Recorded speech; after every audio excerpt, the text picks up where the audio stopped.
it's very possible that Brittney Griner was blaming Caitlin Clark in the big picture for her fouling out, blaming referees in general for overprotecting the Fever because the league wants the Fever to win and the fucking white girl to be MVP because the fucking white girl sells tickets and detonates ratings.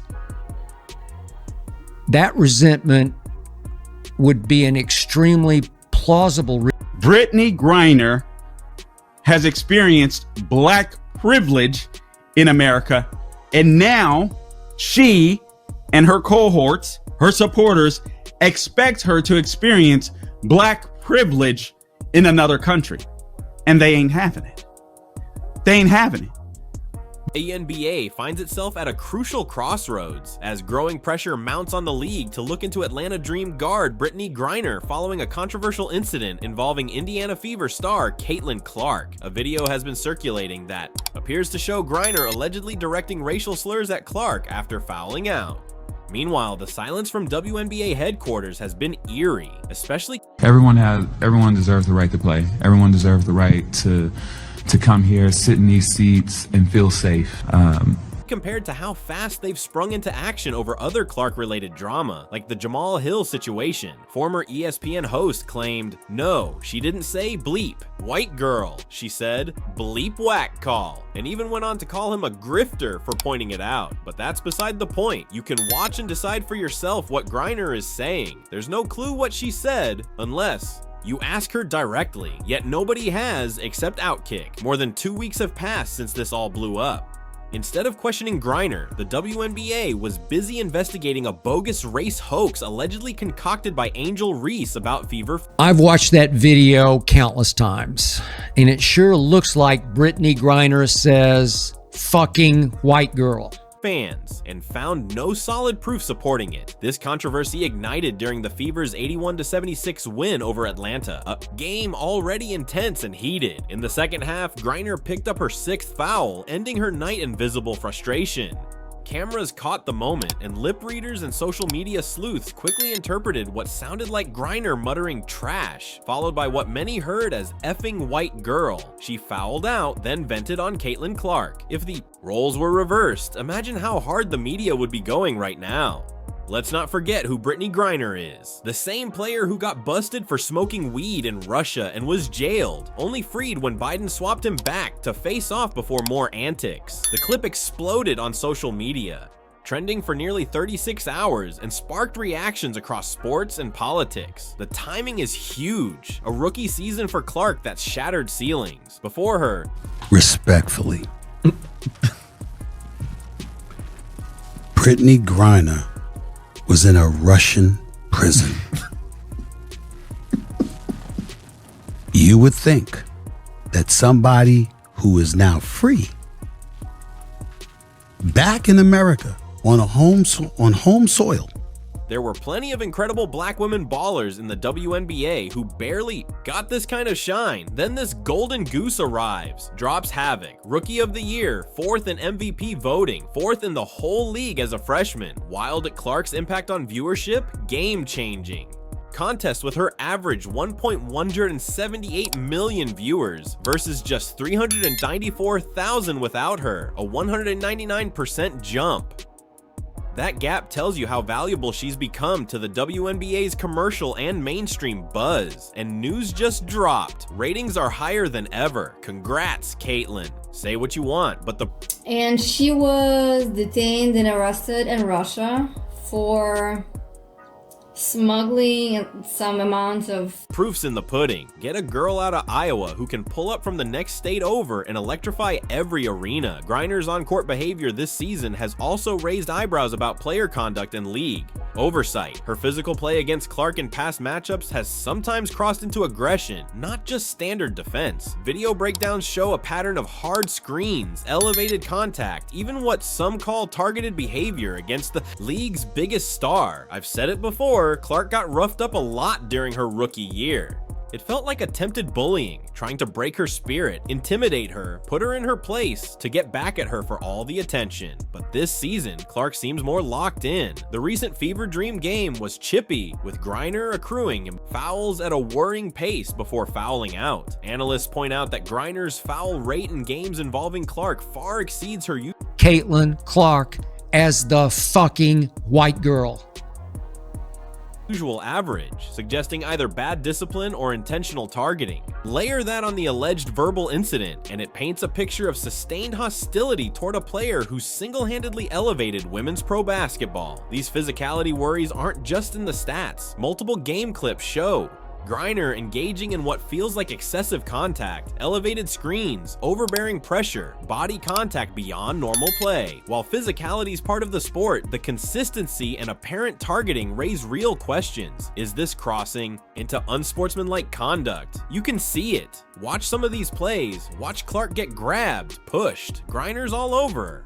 Clark's hit the weight room, no doubt, but there's only so much your body can handle. What's maybe most damaging here is the stark contrast in the WNBA's response. Just weeks before, they launched a thorough investigation into claims that Fever fans directed racist chants at Chicago Sky forward Angel Reese. That probe lasted nearly 2 weeks. Now I'm gonna tell you what I think she said. Let's play it back.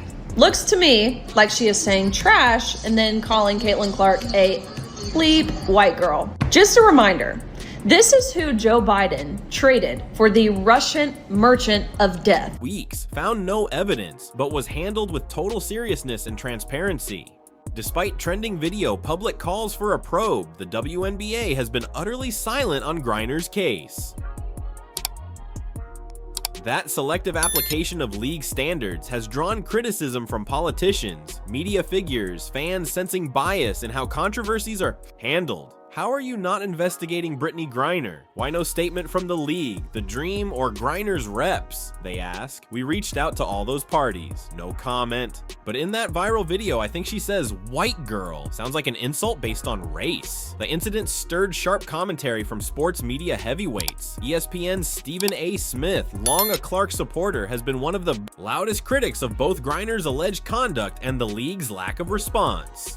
He's pointed to Clark's value. Her most recent game before injury drew 2.22 million viewers on CBS, making it the second most watched WNBA game ever on the network. Other media voices have also questioned why this has been handled so differently from past controversies. Skip Bayless said it best. I waited to comment until the WNBA could investigate. I wanted them to issue a statement, but we've heard nothing, absolutely nothing, and Brittney Griner has not commented, which I find significant. He added, I don't know for sure what those camera mics caught Griner saying, but I think she says white girl. I think she's insulting someone based on race. Atlanta, I waited to comment on this until the WNBA had a chance to investigate. I wanted them to release a statement, but we've heard absolutely nothing from the league. And Brittney Griner hasn't said a word, which I find meaningful. This controversy comes amid growing scrutiny of player behavior across the WNBA, with multiple headline-making incidents sparking debate over disciplinary consistency. And I was like, oh, this girl thinks she's gonna come here and rule the world, you know, like whatever.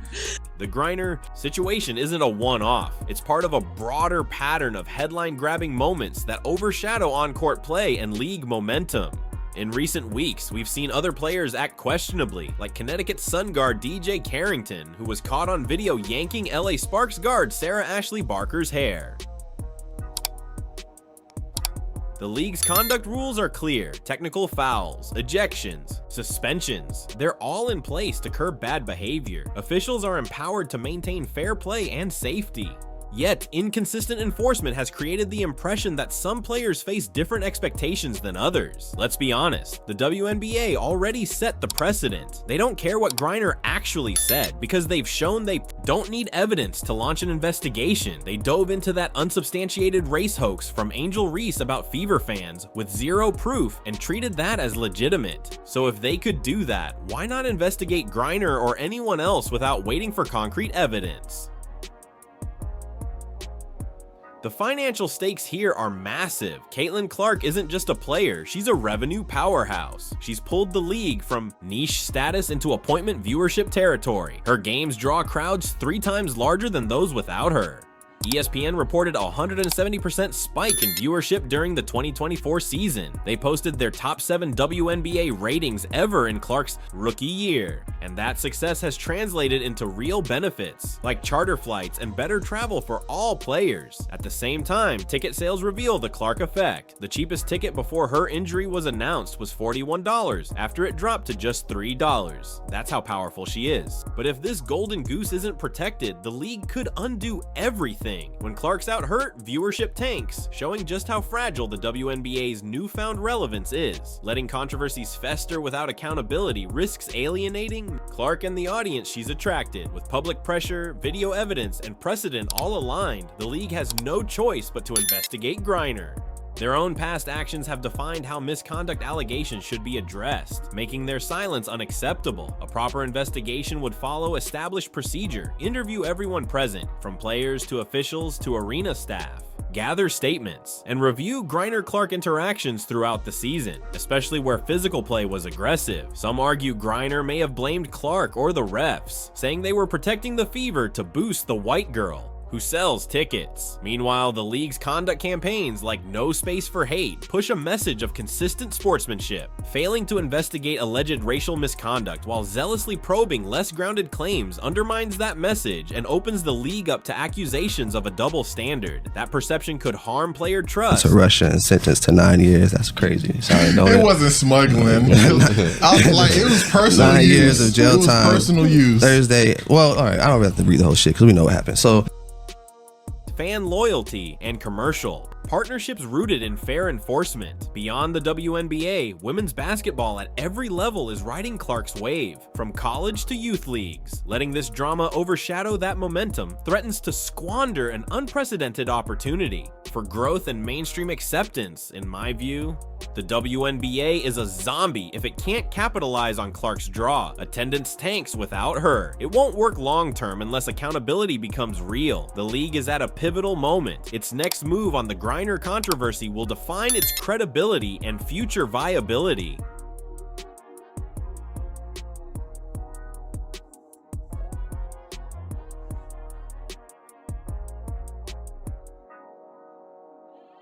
I held off on speaking until the WNBA had time to investigate. I wanted to give them space to do the right thing, but here we are, total silence. Not a word from the league, not a comment from Brittney Griner, and that silence speaks volumes. This isn't just about one moment.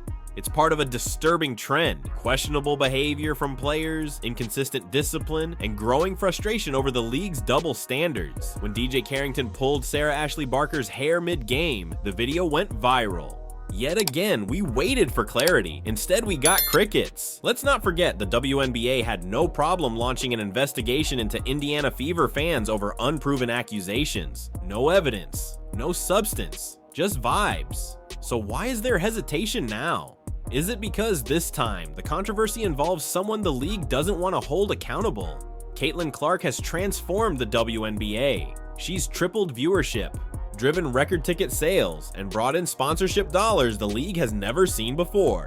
When she's not on the court, attendance drops, ratings dip, interest fades. And yet, despite everything she's done, the league still seems hesitant to protect her. Let's be clear, this isn't just about Clark, it's about the league's future. It's about trust, fairness, consistency. If the WNBA wants to be taken seriously, it must hold everyone to the same standard, regardless of race, fame, or narrative. The clock is ticking. Investigate this incident, uphold your own rules, show players, fans, and partners that integrity still matters. Because if the WNBA fumbles this moment, it risks losing the audience and the credibility it's fought so hard to gain. If you believe the WNBA owes us answers, don't stay silent. Share this, comment, demand accountability, because the league's future depends on it.